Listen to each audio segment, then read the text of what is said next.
ஃபர்தராக கன்ஃபியூஸ் பண்ண விரும்பல. ஒன்று வந்து ஐஎஃப்எஸ் இந்தியன் ஃபாரின் சர்வீஸ், இன்னொன்று ஐஎஃப்எஸ் சொல்லுவாங்க இந்தியன் ஃபாரஸ்ட் சர்வீஸ். ஆக்சுவலாக நீங்கள் கெசட்டில் பார்த்தீங்கன்னா ஐஎஃப் ஸ்மால் ஓஎஸ்ன்னு இருக்கும், சரியா? ஆனால் அது தனி எக்ஸாம். இந்த ஐஎஃப்எஸ் வந்து it is a central service. இப்போ நீங்கள் ஆல் இண்டியா சர்வீஸ்ங்கிறது ஐஏஎஸ் அண்ட் ஐபிஎஸ் இவங்களை செலக்ட் பண்ணி ஸ்டேட்டுக்கு அனுப்புவாங்க. மீதியெல்லாம் இப்போ என்னுடைய சர்வீஸோ இல்லது திருப்பதி சாரோட சர்வீஸோ central services, but we all come through civil services. புரிஞ்சிடுச்சா? அப்போ இந்த ஐஎஃப்எஸ் இந்தியன் ஃபாரின் சர்வீஸ் அப்படிங்கிறது it's a central services. Central service coming under the UPSC civil services, சரியா? நீங்கள் அந்த ரேங்கில் பார்த்தீங்கன்னா ஃபஸ்ட்டு ஐஏஎஸ் இருக்கும், அப்புறம் ஐஎஃப்எஸ் இருக்கும், ஒரு ஐபிஎஸ் இருக்கும், பார்த்துருப்பீங்க, சரியா?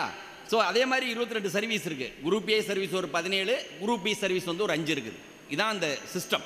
நம்ம டீட்டெயிலாக அவர் எக்ஸ்பிளைன் பண்ணுறார் when I take the class, சரியா? பட் இந்த ஐஎஃப்எஸ்க்கு நிறைய பேருக்கு இப்போ ஒரு ஃபீலிங் என்னென்னா, ஐஎஃப்எஸ்க்கு தனியாக நம்ம படிச்சுட்டு வரணுமா, ஏதாவது லாங்குவேஜ் எதுவும் படிக்கணுமா அப்படிங்கிற டவுட் இருக்குது. எந்த லாங்குவேஜும் படிக்க தேவையில்லை. நீங்கள் என்ன இந்த எக்ஸாமுக்கு எப்படி ப்ரிப்பேர் பண்ணணுமோ அப்படியே ப்ரிப்பேர் பண்ணி நீங்கள் எக்ஸாம் எழுதுனா போதும்.